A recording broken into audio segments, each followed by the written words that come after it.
Can someone actually predict the future with perfect accuracy?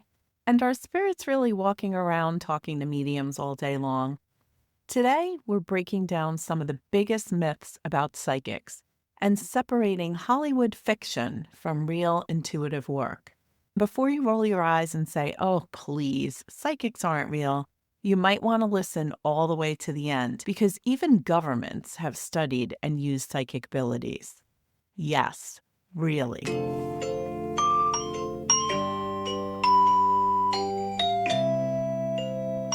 Hello, fantabulous souls, and welcome back to Psychically Speaking with Lisa Ann, the place where intuition meets real-life truth with just the right dash of sass.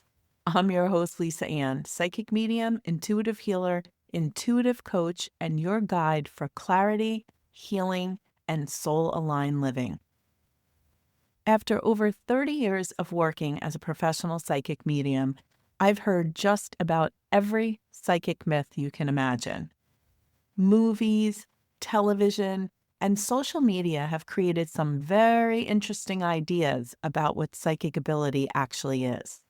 Crystal balls, mind reading, predicting the future like it's already written in stone. So today, we're going to have a little fun and talk about psychic myths versus reality. And the biggest reality of all is this: psychic ability is not something special that only a few people have. Everyone is psychic. Some people simply learn how to recognize it and trust it. And that's where we're going to start with myth number 1, being psychic is a gift. Now, if you follow my channel, you already know what I'm going to say next because I talk about this all the time. Everyone is psychic. Everyone is intuitive. It's not some special ability given to only a few people. It's something every human being has.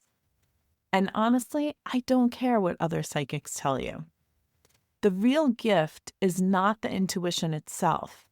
The real gift is learning how to quiet the noise, listen to it, and refine it so it becomes clear and reliable. Having said that, you also know how confused I get when someone proudly says to me, "Oh, psychics? I don't believe in that." I always think, really? Because what you're basically saying is, I don't believe in gut feelings. I don't believe in listening to my own inner guidance. I have to tell you, I hate to break it to people, but every single one of us has had a moment where something inside of you just knows.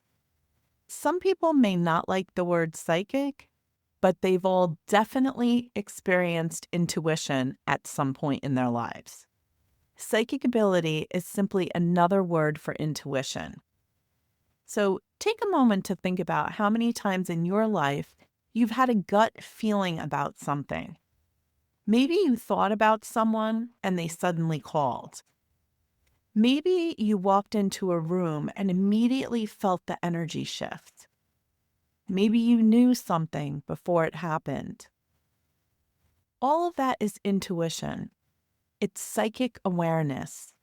The difference is that some people learn to listen to it more, just like a muscle. The more you use it, the stronger it becomes. Myth number 2, psychics know everything. People sometimes assume that if someone is psychic, they must know everything about everyone all the time. But psychic ability doesn't work like that. It's more like tuning into a radio station. You have to intentionally shift your awareness and tune into a specific frequency. When I'm working with a client, I focus on their energy and allow intuitive impressions to come through. But walking through a grocery store, I'm not scanning everyone's life story. Psychic ability is about connection and focus, not constantly mind reading. And here's a little secret for you. As someone who has had her own local TV show in the past and was part of another paranormal TV show, I can tell you firsthand that when you watch psychics on television randomly walking up to people in stores and reading them, that is not how it really works. In television production, you need something called consent. Anyone whose face appears on camera usually has to sign what's called an appearance release form, giving the show permission to use their image. If they're filming inside of a store or a restaurant, that location is actually private property. So the production also needs permission from the owner to film there. On top of that, there's usually lighting crews, cameras, microphones, and production staff. Those moments that look completely spontaneous on television are almost always planned or pre-approved in some way. Myth number 3, psychics predict the future. This is another big misconception.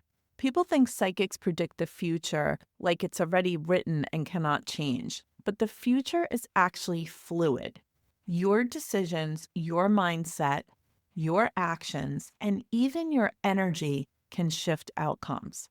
For example, if I tell someone there's a strong potential love match coming into their life in around 6 months from now, but they never leave their house and they never go on a date, guess what? They just change the outcome. Because if you don't show up in your life, you're not going to meet the person. A reading doesn't control your life. It simply highlights the energy and possibilities that are available to you. Your choices are what ultimately create the outcome. When I do a reading, I'm often seeing probable paths based on where someone's energy is currently moving. I can also see upcoming opportunities. But the most powerful thing about intuitive guidance is not predicting the future, it's helping someone to create a better one. Myth number 4, spirits are talking all day. Hollywood definitely loves this myth. In movies and TV shows, it looks like spirits are just hanging around all day, longing to talk to mediums and psychics about every little detail of life. But that is not how it works. Professional mediums learn how to open and close that connection intentionally. Boundaries are incredibly important in spiritual work. Otherwise, life would become very noisy.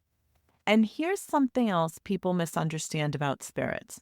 When someone passes, they're not hanging around worried about the little nonsense things that we stress about down here on Earth. Remember, they're in a much better place energetically and spiritually. I can absolutely assure you that they are not sitting around saying things like, "Did they change the furniture in the house?" or "Did they go and sell my car?" Once someone crosses over, they are no longer attached to material things of this world the way that we are. Things like houses, furniture, cars, and possessions simply do not carry the same importance anymore. Yes, they are important to us because we feel connected to the memories attached to that item, which connects us to the memories of our loved ones. But the spirit world operates on a much higher level of awareness. When loved ones come through, it's usually to offer guidance, comfort, reassurance, love, or sometimes even a little humor. Not to worry about everyday nonsense. And honestly, after doing this work for decades, I can tell you that the main message that comes through from Spirit over and over again is very simple. They want you to be happy. They want you to live your life, move forward, enjoy the people around you, and make the most of the time you have here while honoring their memory. Now, I'm not even going to get into the whole idea of stuck spirits and some of the nonsense that gets pushed in certain corners of the paranormal world. That will have to be an entirely different podcast for another day. But let me just say this. You are here on the earthly plane, operating at a very dense physical level of energy. Spirit is operating at a much higher vibrational level of awareness. Does it really make sense to you that somehow you, the human on the low, heavier plane, need to help the evolved spirit get unstuck? Think about that for a moment.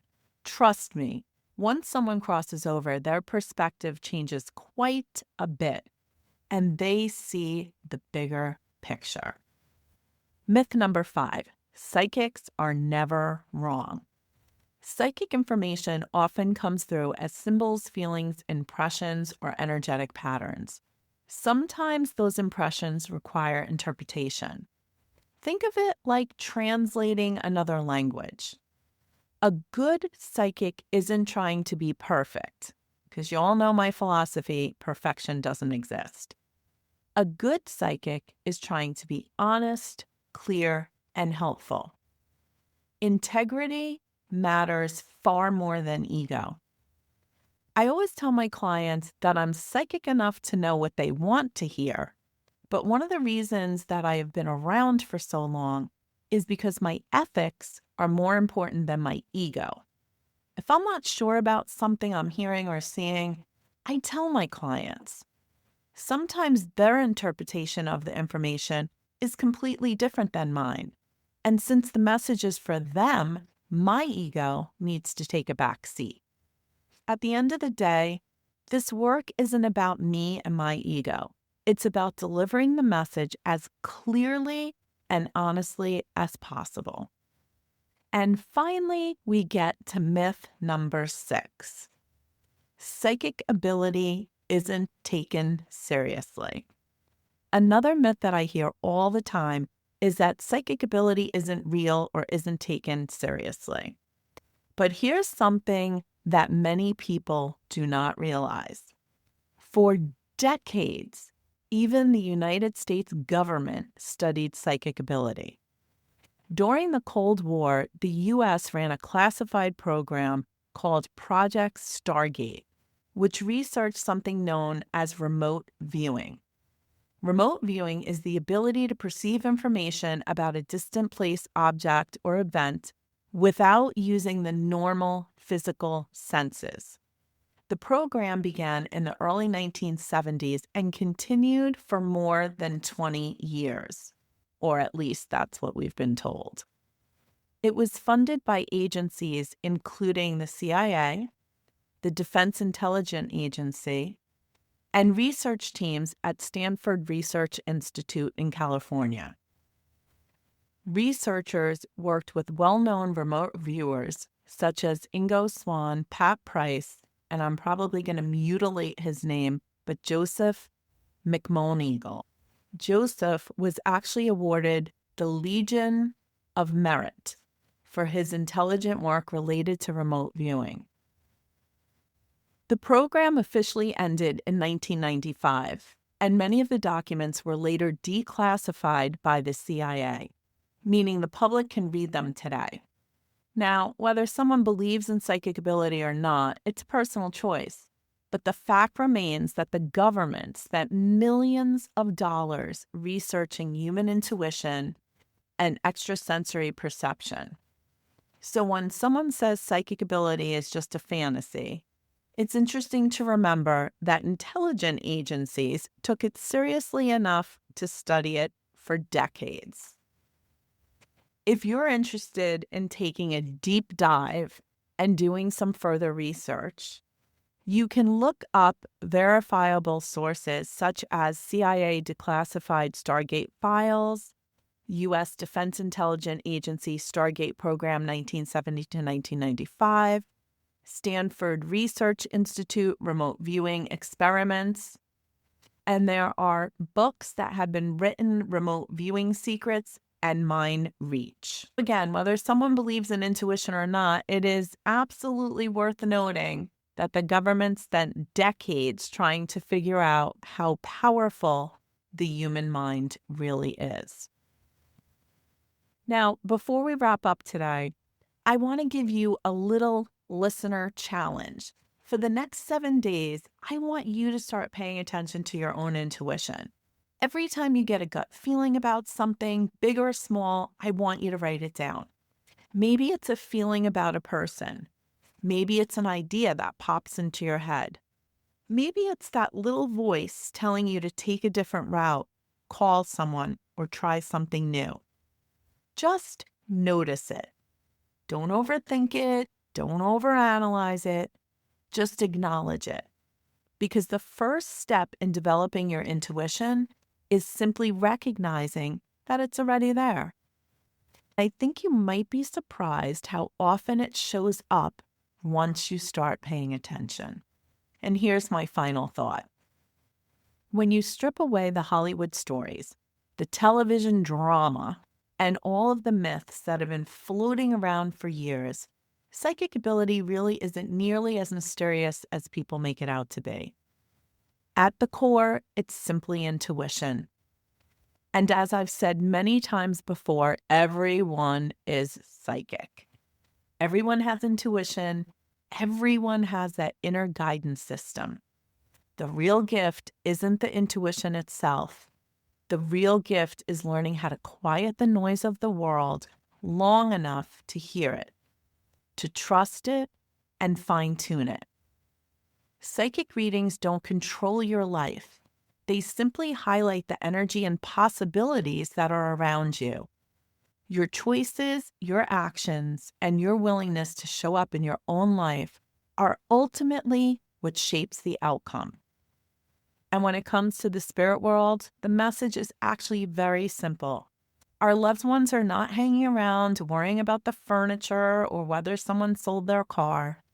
They've moved into a much higher level of awareness. What they want most for the people they love here on earth is very simple. They want you to be happy. They want you to live your life, grow, laugh, love, and make the most of the time you have here. And honestly, that's probably the best guidance any of us could ever receive. Thank you for joining me today on Psychically Speaking. If this episode resonated with you, I truly appreciate you subscribing to the podcast, leaving a review, and sharing it with someone who could use a little inspiration. It's one of the best ways you can help the show grow and reach more fantabulous souls. And remember to join me for my free weekly Psychically Speaking Live held via Zoom. For more information about my work, upcoming events, or working with me directly, visit spiritquestnc.com. Until next time, trust your intuition, honor your truth, and keep shining your light.